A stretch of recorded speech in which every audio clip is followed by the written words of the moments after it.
आज वह आते ही मेरी चारपाई पर बैठ गया, जैसे वह कोई मेहमान हो। मैं आज उसके साथ हमबिस्तर होने के लिए तड़प रही थी। लेकिन आज मैं हेलो दोस्तों, मेरा नाम मंजू है। मेरी उम्र 27 साल के, मेरा 1-2 साल का बेटा भी है। लेकिन सारे मुझे जब नटी बोलते हैं तो मुझे बहुत बुरा लगता है। मैं हमेशा अपने कपड़ों पर ही ध्यान देती हूँ। हाफ कटिंग वाला ब्लाउज और कढ़ाई वाली साड़ी ही पहनती हूँ, जिससे मेरे बदन की नुमाइश होती रहे। मेरे पति मजदूरी करते हैं। उनकी एक बहुत गंदी आदत है, वह शाम को आते ही एक पैग लगा लेते हैं और सो जाते हैं। मैं भी गुस्से में उनको नहीं जगाती हूँ। वह थका हारा होगा, नशे में क्या कर पाएगा। मेरी आदत बन चुकी थी, मैं भी उनके भरोसे कम रहती थी। मेरे घर के सामने वाले घर में एक किराएदार रहता है। एक दिन उसने मुझे आंटी बोलकर मेरा चार्जर मांगने आया। मैं गुस्सा होकर बोली, मैं तुम्हें आंटी कहाँ से नजर आती हूँ? तो वह मुस्कुराया, बोला ठीक है, अब नहीं बोलूंगा। मैंने उसे चार्जर तो दे दिया, वह चला गया। मैं उसको देखती रही। उसकी कद काठी एकदम हीरो की तरह थी। मैं मन ही मन सोच रही थी कि एक दिन इसको आजमाती हूँ कि इसमें कितना दम है।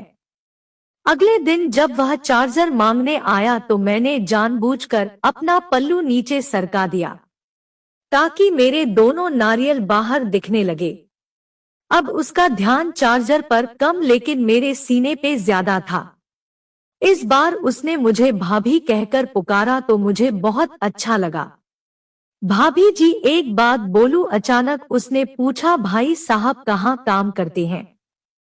तो मैं उसको अपना चार्जर पकड़ाया, बोली अरे उसकी तो मत पूछो, मजदूरी करते हैं और शाम को लगा के आ जाते हैं। उनसे तो कुछ होता ही नहीं। मैंने अपने दिल की भड़ास निकाली, शायद वह मेरी इन बातों पर ज्यादा गौर कर रहा था।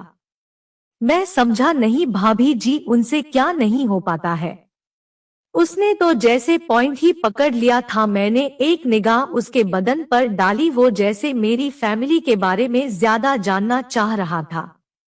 मैं समझ गई वह मेरे में इंटरेस्ट ले रहा है, क्योंकि उसकी निगाहें बार बार मेरी बाहों पर जा रही थी।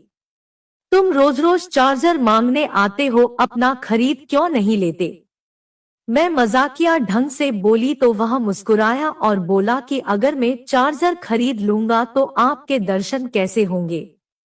अच्छा, तो तुम मेरे दर्शन करने आते हो? सिर्फ दर्शन करने आते हैं या कुछ और भी करना आता है? मैंने उसको तुरंत जवाब दिया। यह बात सुनकर उसकी थोड़ी हिम्मत बढ़ी और कमरे में पड़ी चारपाई पर बैठ गया। मैं भी नीचे बैठकर सब्जी काट रही थी। अब चारपाई पे बैठकर उसको मेरे दोनों नारियल साफ दिख रहा था। मैं समझ रही थी कि वह क्या देख रहा है, तो उसको तड़पा रही थी। अगले ही पल यह उठकर मेरे बाजू में बैठ गया। अब उसका कथा मेरे कथा से सटा हुआ था। मैंने यूं ही बोल दिया, क्या चाहते हो तुम? उसने कहा, भाभी मैं अपना चार्जर आपको देना चाहता हूँ। मुझे बड़ी हंसी आई, अपने हथियार को चार्जर बता रहा था। मैंने भी जवाब मारा, देख लो कहीं तुम्हारा चार्जर फूक ना जाए। तुम्हारे चार्जर में दम है ना? हाँ भाभी, मेरा चार्जर ऐसा है कि लगातार आपको चार्ज करना रहेगा। वह भी बात के बात मार रहा था। मुझे इम्प्रेस करने में वह कोई कमी नहीं छोड़ रहा था। ठीक है, जब टाइम मिलेगा तो देख लेंगे कितना दम है तुम्हारे चार्जर में। अच्छा भाभी जी, बोलकर वह मुस्कुराया, क्योंकि अभी दिन का समय था इसीलिए वह ज्यादा हरकत नहीं कर पा रहा था। मुझे भी पता था कि मेरे पति आने वाले हैं, इसीलिए मैं उसको ज्यादा छेड़खानी नहीं रही थी। वह समझ गया था कि अभी उसकी दाल नहीं गलने वाली है, इसीलिए अच्छा अभी मैं चलता हूँ बोलकर जाने लगा। वो निकल गया तो मैंने सब्जी टेबल पर रखी, इतने में मेरे पति आ गए।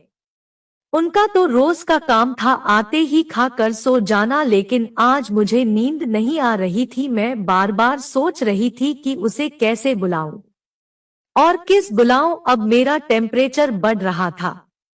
उसकी चिकनी चुपड़ी बालों को सुनकर मेरा अंग अंग फड़क रहा था। मैंने सोचा कि पति को बोलती हूँ, शायद वह जग जाए तो उनसे कुछ कर लूं।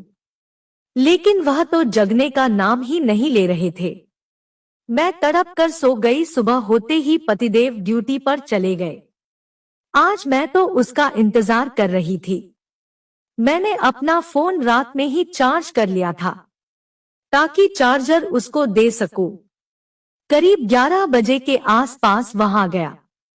आज मैं तैयार थी। मैंने ब्लाउज की जगह टी शर्ट पहन ली थी और नीचे नीले रंग का सलवार पहना था।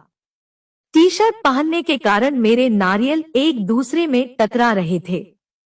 आज वह आते ही मेरी चारपाई पर बैठ गया जैसे वह कोई मेहमान हो।